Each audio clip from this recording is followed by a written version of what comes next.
No matter who you are or where you go, heading outside is always worth it. Welcome to Humans Outside, where we're using the Humans Outside 365 Challenge to build a life around spending time in nature while learning from fascinating outdoor-minded guests.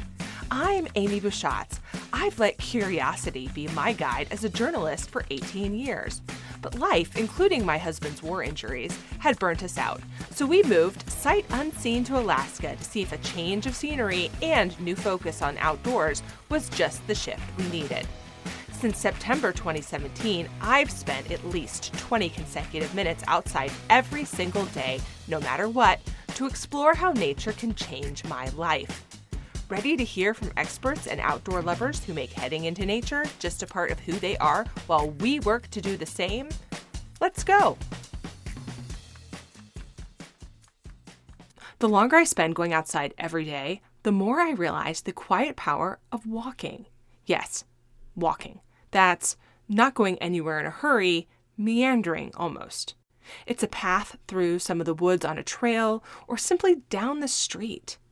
It's a long trip or a short one, but without fail, it's a perfect time for contemplation, connection with a friend, or just a huge sigh of relief as the weight of whatever is going on inside the house shifts away.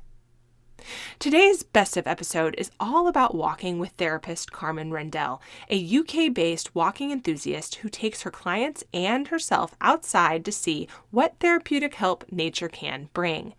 Those mornings and evenings of summer are the perfect time for taking a walk, and so I hope you find some inspiration from this week's Best of Humans Outside episode.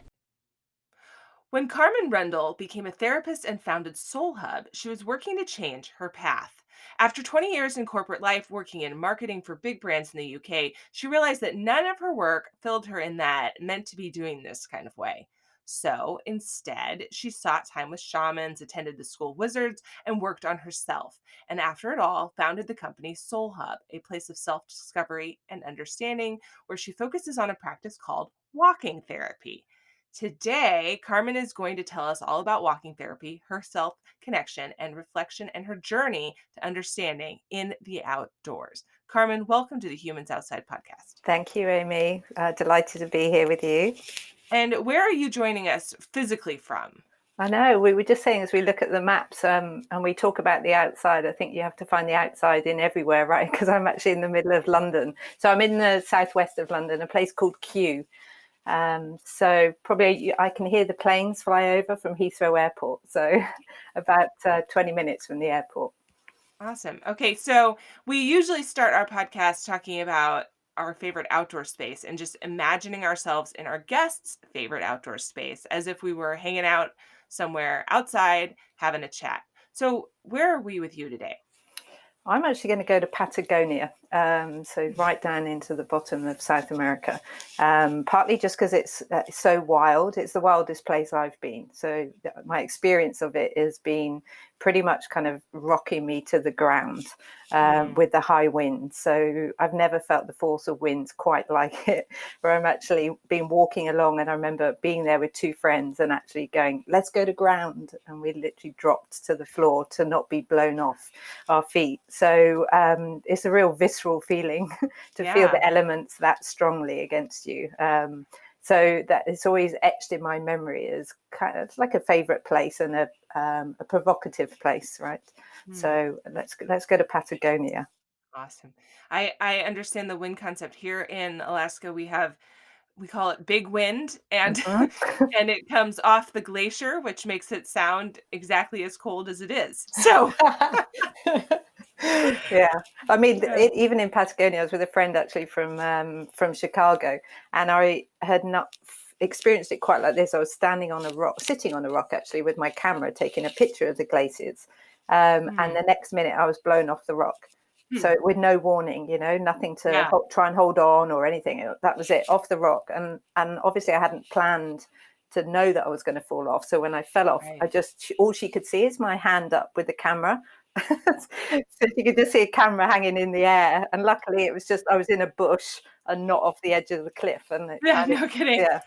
Yeah. So tell us your outdoor story. What is your connection to the outdoors, and how did you become somebody who values spending time outside? I guess, as with all these things, right, it kind of starts in childhood. So I grew up by the sea. And if you knew this place in England, you kind of question whether, even though it's called Weston-super-Mare, which means on the sea, it's actually on the Bristol Channel. So when you look out, it's quite brown and murky, right? It's not like beautiful kind of Atlantic coast or anything. But that's where I grew up. We had a sandy beach.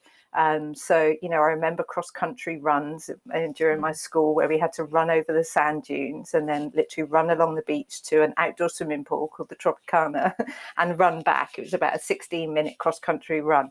And we did it in all weathers. It didn't matter. We were, off we went in our shorts and T-shirt, freezing cold. And sometimes some people would hide in the sand dunes because they didn't want to brace the winds off the sea when we went over them. But kind of, I guess, from that age, I would be outside, and I played field hockey was my kind of main sport. And as you can imagine, at least with ice hockey, you're inside. Field hockey, again, you're kind of out with the elements in short skirts, often standing around and having to run around to try and keep warm. And then family holidays. So we would always, mum and dad would take us camping. So we'd be all over the UK or go into Europe, into France, southern France, and go camping. So there'd always be walks. We would kind of go on coastal walks. And I guess it was free, an easy way to entertain your kids. There were four of us. So we'd always take a tennis ball with us and throw the ball around and walk and just have time together as a family. So I have fond memories of that. So there's always been, I like both. I like coming in. I won't deny it, coming into the fire and the warmth, but it feels much better once you've been in the act. Yeah. Yeah, I was just thinking like that the reason that coming in is so nice is because you weren't there. Yeah, yeah, exactly. You know. How did that experience and that touchdown with your childhood morph into the idea for Soul Hub?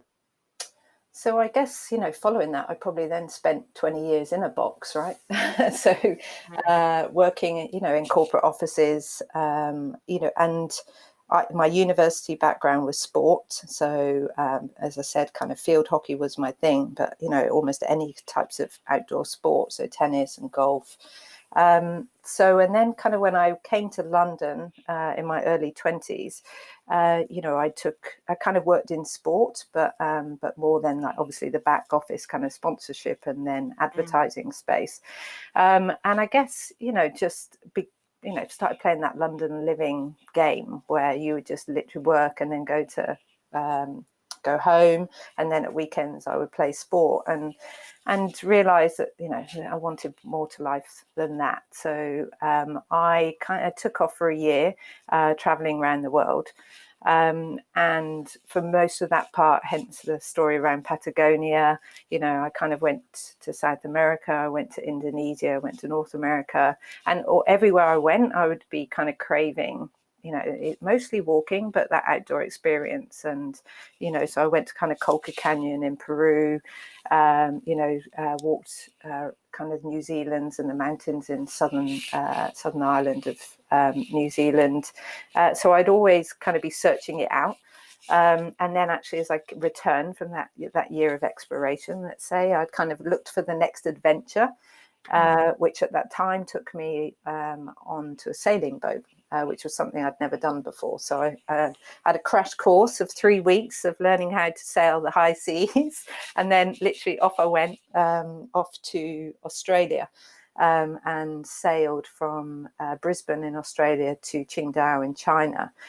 And so, maybe we'll come back to that story, but there was something in me that wanted to create my own thing. And I guess I through all this kind of went on my own personal journey of discovery, and wanted predominantly to create a place where people could come to help understand themselves better. And it was partly actually inspired. I went to Seattle with a friend Rachel and stayed with a friend Sarah, and the three of us went to, Oprah's Get the Life You Want weekend.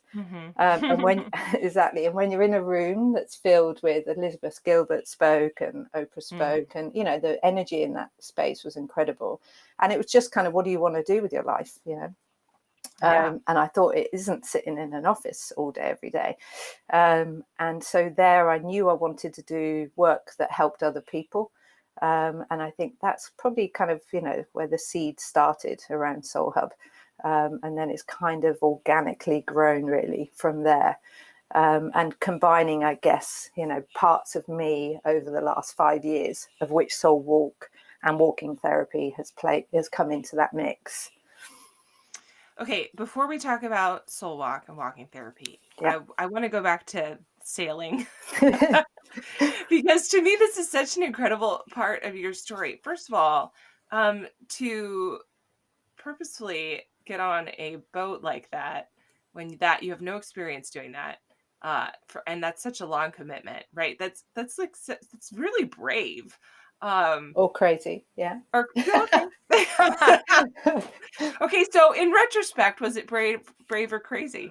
Do you know what? I think part of it is, I remember my brother saying to me, because somebody nearly died when I left. I left them in China and they sailed over to Seattle. And one of the guys on my crew fell off in the middle of the Pacific, right? And they lost him for 90 minutes. And then the following year, a couple of people died on the race. It was the Clipper Round the World Yacht Race. And I didn't really appreciate quite how dangerous it is to be at sea. So when you sail in the English Channel, I mean, even there, you're still getting, gale force 9 winds. So you're getting some experience, but you're only out for kind of a maximum of 5 days. And actually, when you then step on a boat and you're like, okay, I'm actually going to sea here for 30 days, and I can't get off this boat. And whatever happens, you are just you as a crew, and you're going to have to get through it, whatever. So, I guess I'm glad I didn't know what I know now, but I would still do it. And it's been probably, one of my biggest teachers. And like anything in life, right, when it pushes you to the edges of you as a person, this is where you learn about yourself. So it wasn't a comfortable, cozy, sailing in the Mediterranean with a gin and tonic. It's far from that.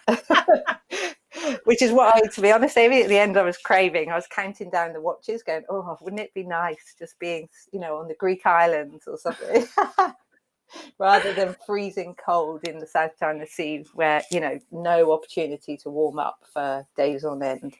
Yeah. Yeah. Wow. What an adventure. And it's hard to wrap my mind around it. But at the same time, I know that I have found myself doing some things that other people feel that same way around, right? And to me, it's just like, well, here we are, For example, last winter, my friends and I decided that we would run to the glacier, right? And we just went out for an 18-mile, 20-mile round trip run to a glacier and took some pictures and, ran back and no big deal, right? Yeah. Well, but to so many folks, that's just, why would you do that? And two, that sounds cold and sort of mind-boggling. But and sitting here today, it sounds like a big adventure, right? But in the moment, it's like, all right, well, that's Saturday, Exactly. And some of it's like time of your life, and if the desire's there, why not? There was almost like, why not now? Right. The reason I decided to do it was I'd just come back from Everest Base Camp, and had just enjoyed all those things that travel give you, kind of the meeting of people, the seeing parts of the world you wouldn't normally go to, the testing of all your senses, the things that just, make you feel alive. And there's a craving, right, to do more of that. And as I feel like I've learned later on in life, is actually now much more appreciation of the ordinary, which I didn't necessarily have, in those years, whatever, 5-6 years ago. So I was probably less of a desire to do something quite as extreme these days, but I can find it almost in the gentle walks. Yeah. But the travel I'm watching, we're all locked down here in the UK at the moment, so I've been watching a lot of Anthony Bourdain's actually his program on Netflix around kind of the food and cultures of the world. And, it's leaving me etching to kind of want to get out and do a bit more exploring.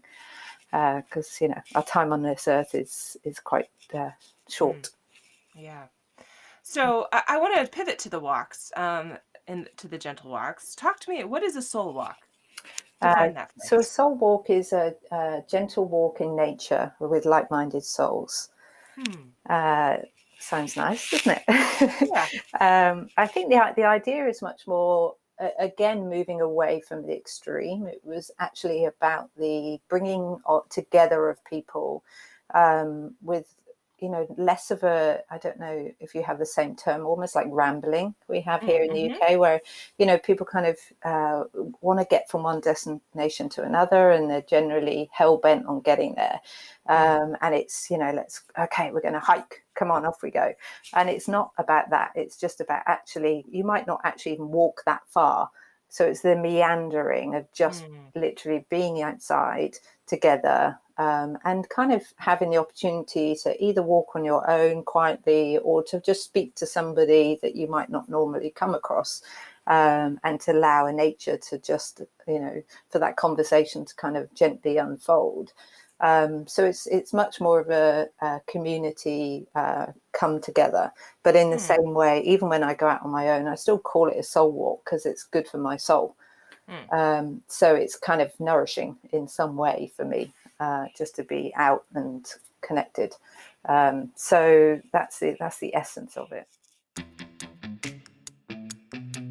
Hey humans, did you know you can officially join the Humans Outside 365 Challenge and score some really cool and exclusive challenge swag, including a finisher medal and a decal on humansoutside.com/challenge? You'll also get an outdoor challenge guide written by me for you, an exclusive challenge tracker, and insider info all year long. You don't want to be left out of this. There is never a wrong time to join the Humans Outside 365 Challenge. So get going. Join it today. Go to humansoutside.com/challenge to learn more now. Now, back to the show.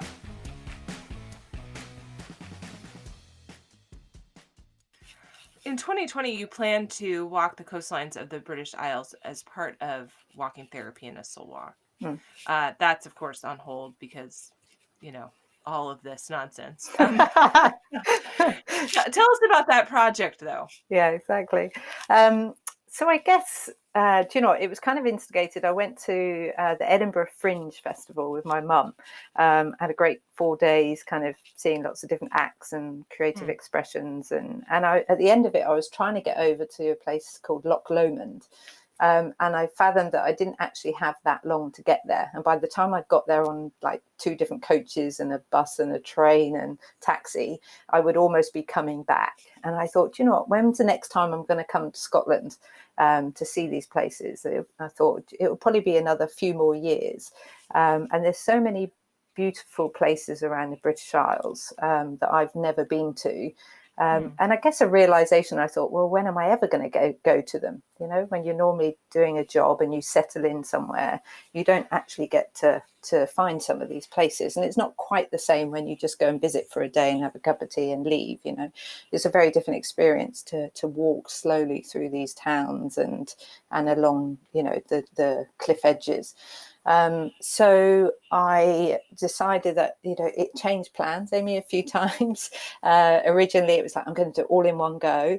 And then actually, as I started walking, a couple of things kind of started surfacing for myself, just like, do I actually want to leave my home and be homeless and just live on the road? Or can I do it in bite-sized pieces that actually means that I get people to come and join me on the way? So that became the plan. So I left on New Year's Day. So I had a great send-off in my hometown, Weston-super-Mare. So I had friends and family come out and join me on that walk. And then my mum and I walked along the coast, and my dad joined us. And even in that instance, it was such a rare, I guess, moment. We hadn't done that as a family, the 3 of us, for 20 years.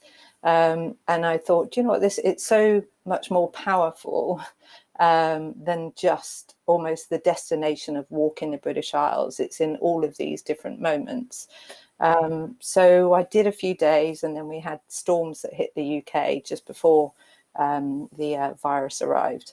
So I kind of hankered down for a couple of days with a friend's mother and father-in-law who let me stay in their cottage. And to be honest, we got up most mornings, and by the time we'd had a cup of tea and stopped chatting, it was like 1 o'clock, and the weather was the weather was still bad outside, and I had the flexibility, and again, a big teacher of life, right? Just to go, today's not the day. Let's see how the weather is tomorrow, and we'll go out tomorrow. So, the elements dictate part of it as it unrolls, I guess. But it was just, again, kind of that bringing people together in towns, particularly in some of the smaller communities around the British Isles that, have kind of issues around loneliness and connection, and this giving a reason for people to come together, and mixing that up with then just even some of my friends come in and walk,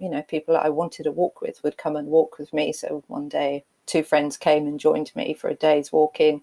And so much joy from it, lots of lessons learned around your capability and others' capabilities on the southwest coastal path, which in the UK is very hilly, up and down.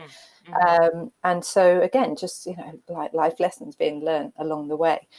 But actually, then I kind of I came back to London, and I met a man. So, which for me is the first time in about 11 years. So it was quite unexpected. So in an amazing way, I've been in lockdown, love lockdown. So it's been perfect timing for that. So yeah. So it's on hold. So, but I love some of the things you just picked out there, and I feel like I can learn something from this because I am one of these people who gets caught up in a goal, and come hell or high water, I'm doing it the way I said I was going to do it. And I think there's something really important that you said there about changing what you're doing based on what you need and what you realize in the moment.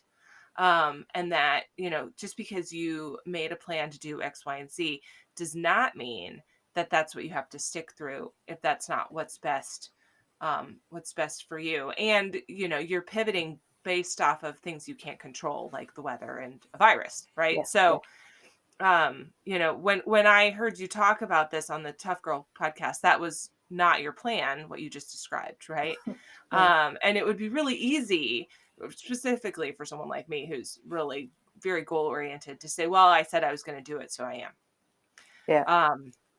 Even if it's not what you needed. It's honestly, it's like the biggest life lesson, and it pans out in everything that I do. I can kind of see it. So just almost why, like, what are you doing it for? Because as you'll notice in yourself, right, it's almost then it's about the other person, whoever that is, and sometimes they're faceless, right? So sometimes it's like, I'm doing it for all these people I said I would do it, because if I don't do it, I look whatever, weak, uncommitted.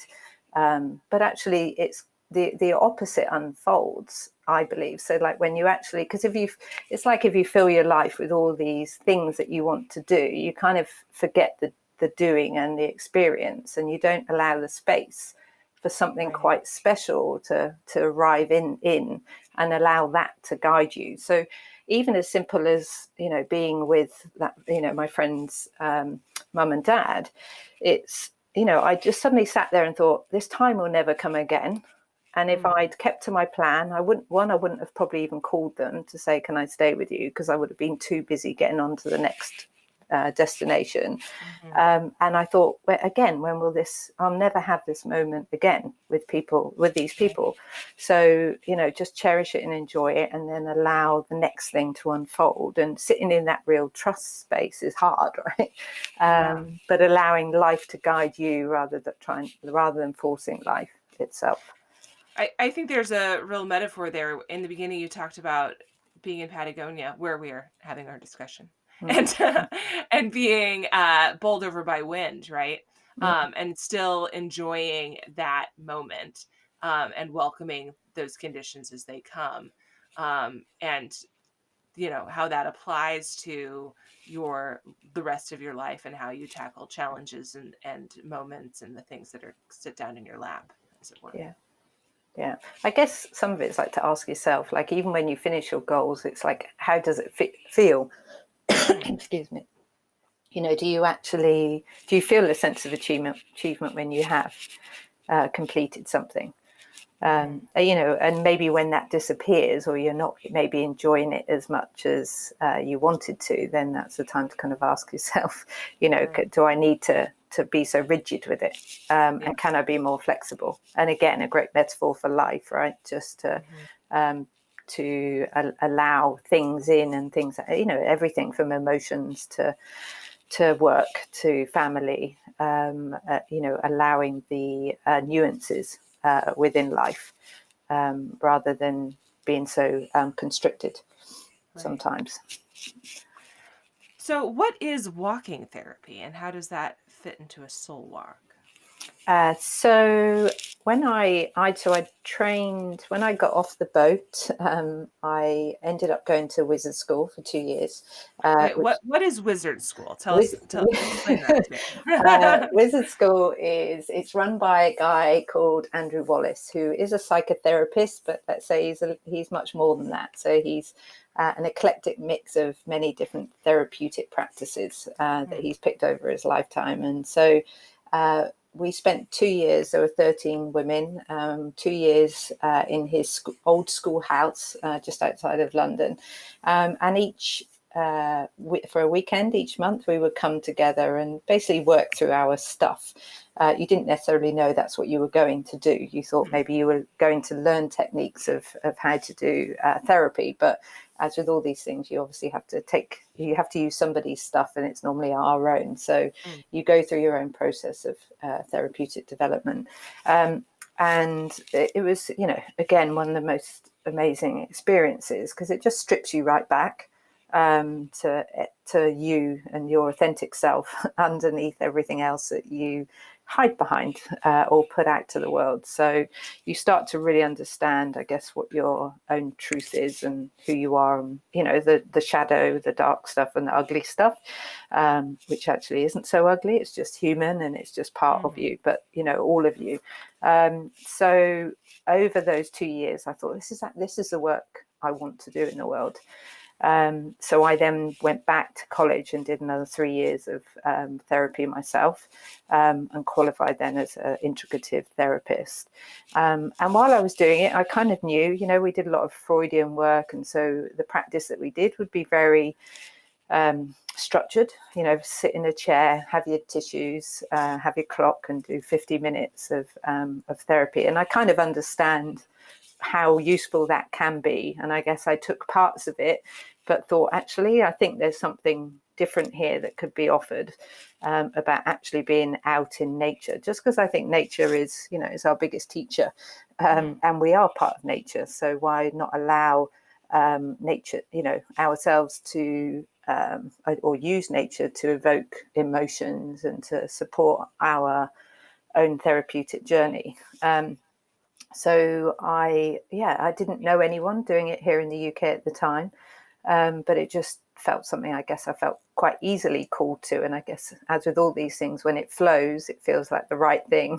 So I just started doing it, and loved doing it. So really enjoyed fully. I guess what I find is I have to almost come empty. So there's no plan, or there's no route that I want to take, and I just allow it all to kind of unfold in front of me. And that feels like, back to, I guess, where the trust of allowing that to happen, and me getting out of my own way to allow the person to go through the experience that they need to do. So, I think if you think about probably some of the best conversations you have, right, they're normally driving in a car with somebody, or they're going for a walk. I'm sure, as you do most of your walking and your challenges, you have probably the deepest, most profound conversations you normally have, right? Absolutely. Yeah, so it's kind of like, well, okay, then why would not do this, as another option for therapy rather than going to another room and another Right. box and sitting there opposite somebody. There's a place for it, I think, a containership that's sometimes needed, but I prefer myself to do the walking therapy. We talked to in season 2 of the podcast a therapist named Judith Sidora who talked about wilderness therapy and using the outdoors as that container that you just mentioned. Do you find that to be true in wilderness? I'm sorry, in walking therapy that the outdoors is a container as well? Yeah, it's funny, isn't it? Because as I even just said it to you, I was thinking about how true do I think it is for myself. Because I think when I originally started, I'd been working in addiction. So a lot of, I guess, how do you express some of your emotions? It's easy to do sometimes in a room, right? To drop into, let's say, rage or crying, or because you maybe know nobody's going to hear you if you want to have a scream. And yet, so I was wary of that when I first started doing walking therapy about how do I, because particularly maybe if you're in the real world where there's no one around, but a lot of what I'm doing is kind of around London and in big Right. parks, but there's always a chance somebody might walk past. So, Mm-hmm. how do you find that trust that to be able to work with whatever comes up at that moment and not have to say, well, hang on to that emotion and we'll just walk around the corner and find somewhere quiet for you to go and scream, So just working with, and your body knows anyway, I think there's always this, just trust your body and it knows when it feels safe. So it knows when it's safe to kind of express the emotions that it needs to. So so much in nature kind of prompts that, I think. I've had moments where, you're just walking along and allow a client to kind of guide me where they want to go. And so we might go, this week we went to a tree in a cemetery, and and I asked her just to pick up any props around her that might evoke emotions about how she feels now, and emotions about how she wants to feel, and being able to just leaves and twigs, and there's every element there that you can draw on, or object, to help express those emotions as well. So even, I guess, in itself, as you're saying, it's kind of like the containership of the natural world around us.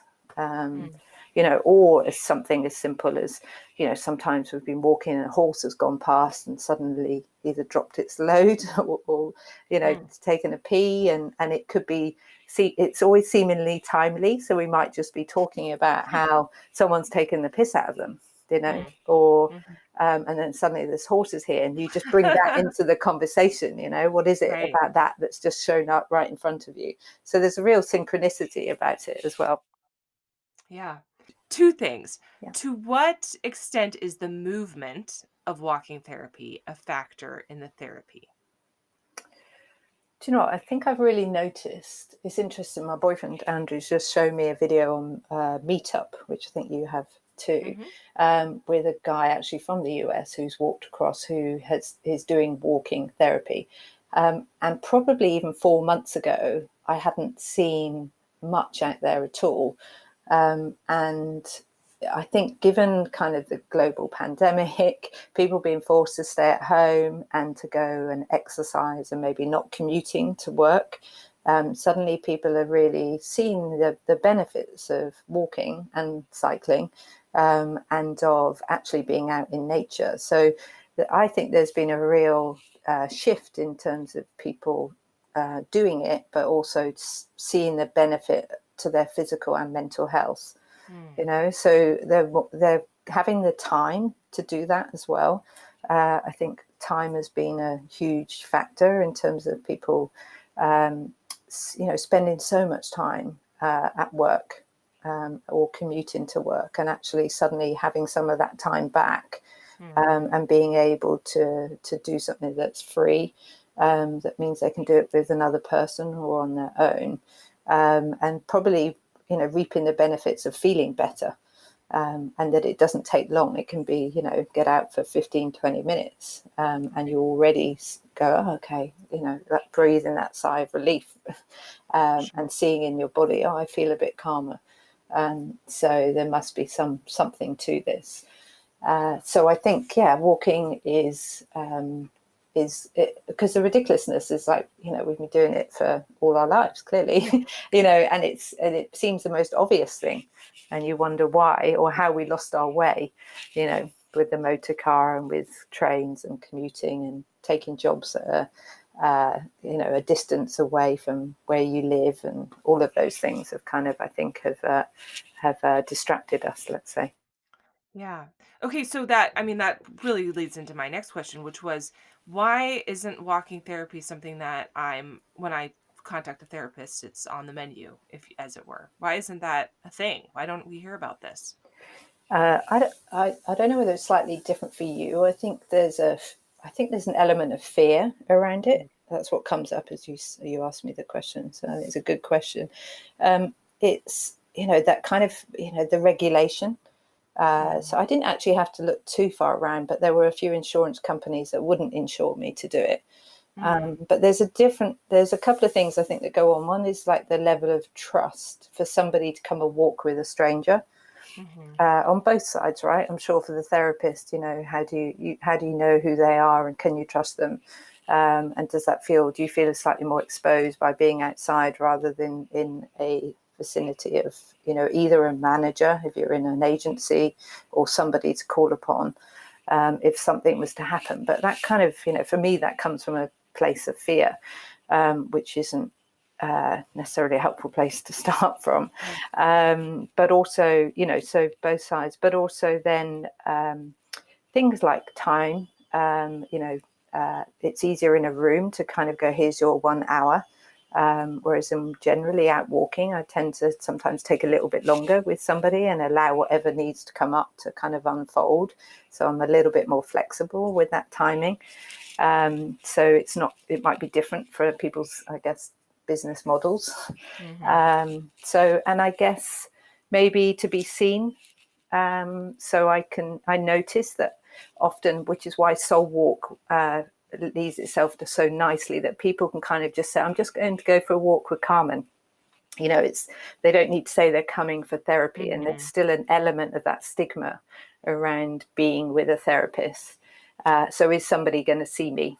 Is my partner, if my partner doesn't know I'm going for therapy, or is my neighbor going to see me, and what do I say? So I think there's some of that still there. Things like maybe walking coaching might be easier or more palatable for people rather than walking therapy.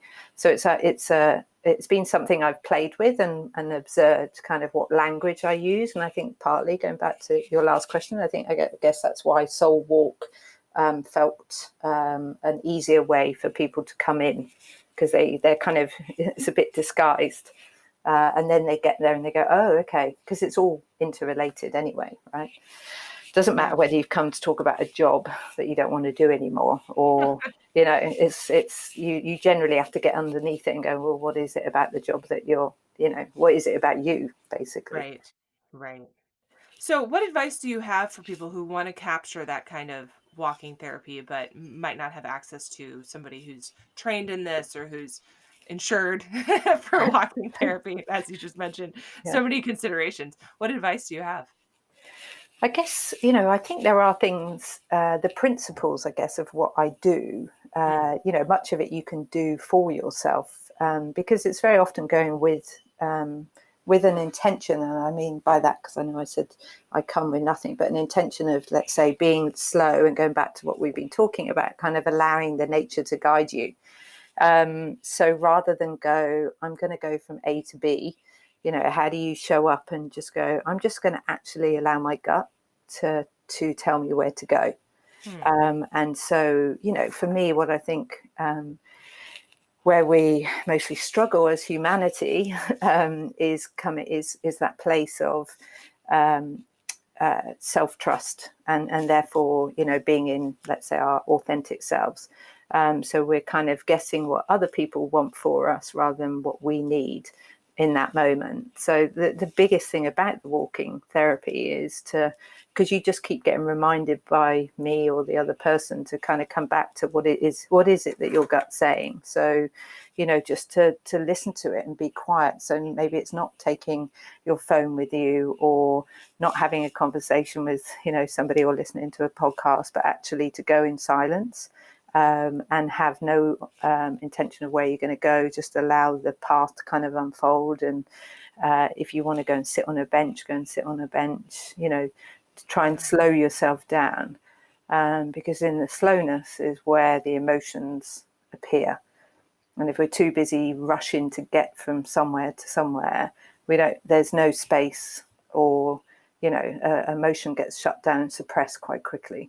So how do you just be slow and allow and watch those feelings as they come up, whatever they are, and try and walk slowly with them? Yeah. So really just being in touch with yourself, without somebody else there to remind you to do it. Yeah, exactly. Because you can see yourself get distracted, right? So quickly. We're kind of creatures of, we want to be on our own, but we want to be connected. So you find yourself like you might go and sit outside for 5 minutes and then you go, oh, I'm just going to call my mum. Right. Rather than like, no, stay quiet. Exactly. Actually give yourself that time. When I first started doing my 20 minutes, I set out some rules. I think you've picked up that I like rules. But I'd challenge you. If you came with me, Amy, I'd be like, right, there's no rules. There's no planning. Yeah. I'd be See like, what happens. but what is our route? Yeah. So one of the things I considered though, because I wanted to, be consistent, was how am I going to handle distractions? So how am I going to handle, having my phone on me, and wanting to look at that, or being tempted to, instead of just sitting outside, sit outside and watch Netflix on my phone or whatever, right? Listen to a podcast. And for a while I toyed with the idea that I would leave my phone behind every time. And then I realized that what I really wanted to do was take a picture every day and be looking for the moments to be taking that, like, what am I seeing that would make a good photo today? And so obviously I need my phone with me. And I would say over my more than 3 years of doing this, the phone has become more, or sometimes more, of a distraction, but I would say overall less.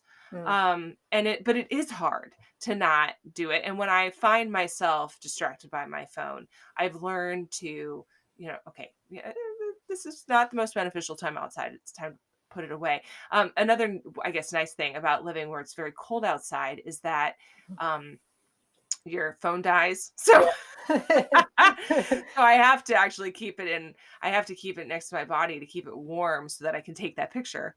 The other thing is that mittens make it really hard to look at your phone. And so I have my phone away because I literally can't do it. So yeah, there are ones now with those fingerprint things, aren't there? yeah, my mittens, I gotta have thicker mittens than that. Those don't work for me. I'm like encased in down over here. Uh, but I really relate to what you're saying about distractions and pushing those things away, because that is a decision to do that. You have to make the decision to be with no decisions, if if Exactly. that makes sense. Yeah, it's kind of, and the phone it's addiction, right? So Mhm. it's like another form of like this little dopamine waiting to give you a little hit. So it's, and like any addiction, it's kind of, there's that first craving part, and it's even Yeah. noticing, it's the awareness of it, right? So it's noticing that that's it's there, trying to get your attention, and it's Yeah. kind of like, okay, I see you, and just go, all right, okay, can I give it a little bit of time rather than react to it straight away? Right. And observe that for yourself and go, okay, it's kind of asking me to pick it up. It's asking me to pick it up. Okay, distract myself, whatever it Mhm. is. What can I think about that's different to that, or what can I see in front of me, and just focus on that beautiful glacier, and then notice that the feeling goes away, and like anything, it's the practice then of that, and then seeing the benefits of the fact that, and I guess to a certain extent rewarding yourself that you haven't picked it up So it becomes a little game in itself, how far can you walk before you had a sneaky look at Facebook? Yeah. Because it's hard. I will confess that one time I was walking, it was the winter. I got a text message or something from a coworker, and instead of ignoring it for 10 minutes, responded. I mean, let's be honest, it could have waited, right? And as I was looking down at my phone, texting and walking, I looked up and I was about 10 feet from a moose, a Oh my huge God. moose, and Yeah. her, moose child, which is not where you want to be. And, they just kind of were looking at me, judgy, like, What are you doing? what are you doing? And I'm looking at them like, well, crap, and if that's not an Alaska problem, by the way, I don't know what it is. And, but I always think about that. Like, what am I mean, literally in that case, what am I missing? Right. Like a Yeah. ginormous moose right in front of me. But when I am doing that, what am I missing? Because I'm going to miss, a moose I love seeing moose, by the way. I just think it's fantastic. And, usually not, preferably not quite that close. But they are moose somehow managed to hide in bushes. I don't know how. Really? Okay, it's this humongous animal. It's almost cartoon-esque the way. So they're very, very large, but they're not very, very broad Mm. usually. And so it's a cartoon how they stand behind a tree. Like if you were a very skinny person standing behind a very skinny tree, but then you came out and you were very long. I don't know how else to describe it. It's just it's like a cartoon. Um and I guess that's why we have moose cartoons, because there's nothing not funny. But they camouflage somehow in the woods, just among the dead trees. And it's just very hard to see them. And so I'm always looking for moose, and my dogs are going crazy. So I know there's one around, but I can't find it. And then you try to take a picture of it hiding in the bushes, and you got to like draw a circle on the photo because you can't you can't see the moose in the photo. Like, I swear to God, it's right there. Well, another metaphor for life, right? It's almost like Yeah. when you're not looking, stop Yeah. looking for it, and then they're right in front of you. But Yeah. There you go. yeah, There you go. that doesn't mean that you should therefore stay on your phone the whole time. No, no, it's not. Good tip, good note. Oh man, I love it. All right, let's move on to our leftovers round. This is the end of our time. I like to hear what we use the word gear, and that makes it sound really official that you're, the things that the gear you like to use outside. But the truth of the matter is your favorite or most essential outdoor items could be as simple as your walking shoes, or I've had plenty of guests tell me that snacks are their most essential, and let's be real, that's a thing. So can you tell us, Carmen, what is your favorite outdoor gear? What do you love? Yeah. Well, I have to say my mum's woolly hats. I Mm, can't not say it. So my mum, right, has knitted probably about 150, maybe even more, 200 hats. So maybe we could even do it as a giveaway, right? They're just all colours, all different shapes and sizes. Some don't fit my head, some are extra big on my head. But the amazing thing is, then when I walk, I often take a few different ones just to even mm, change up my outfit. So that I can wear a different hat. And actually, even a woman I'd never met came and met me because she wanted to tell me about the Southwest Coastal Path, Sarah, and her mum had knitted me a hat, which I thought was like one of the loveliest things ever. So yes, kind of like, and also because obviously your hat is, or your head loses the mm, most heat, right? So it's mhm. important to have one that is warm. So I'm not sure all mine are that warm. Probably wouldn't withstand the Alaska landscape, but they're all right for the coastline of the British Isles. And then I would always say my thermals. I think I can't go anywhere without my icebreaker thermals. Yeah, So yeah, the base layer is most yeah. important. Sounds like your favorite and your most essential all rolled up in one. Yeah. There's something else about a handmade hat. It's a touchstone to the person who did it, right? Mm-hmm. That thoughtfulness. Yeah, exactly. All right. Well, as our final moment with you, if you imagine yourself in your favorite outdoor moment, take us there. Where are you and what are you doing?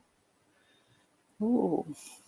Um, I feel like I should go somewhere different than Patagonia. We can go back to Patagonia. We like it there. It's Well, fun. I actually want to go because I've discovered somewhere just much more local. So it's somewhere. So I live next to a park. It's called Richmond Park. It's where Henry VIII used to go hunting back in the day. But it gets quite busy, particularly at the weekends. And only in our lockdown did I discover there's a little hidden wood just off the back of it in a place it's called Bog Gate. Now it's a kind of little wooden, full of trees, and there's something magical about the energy there as well. I always seem to go and have great conversations. So it's got a few little streams running through it. At one end it has a crematorium. At the other end it has kind of a sports tennis courts and cricket pitch. But in between, lots of dog walkers and lots of hanging trees, and it, as with all these things through the seasons, it just changes. So depending on what time of year you're there, you get a very different experience. And I guess just because of the magic that feels like has happened there with the people that I've taken there or been taken by. So there's something, and it's local to home, right? It's somewhere that I can easily access, and changes my state of being. So even this morning, I went there with my boyfriend Andrew. We went and got a coffee and just walked through Bog Gate, and it calms us and sets us up for the day. Lovely. Carmen, thank you so much for joining us today on the Humans Outside podcast. We appreciate it. Yeah, that's been an absolute pleasure. Thank you, Amy. Thanks so much for listening to this week's episode of Humans Outside. If you've enjoyed this episode, give us a little love and leave a rating and review to make it easier for others to find the podcast too. What you say matters. It really truly does make a difference. And until next time, we'll see you out there.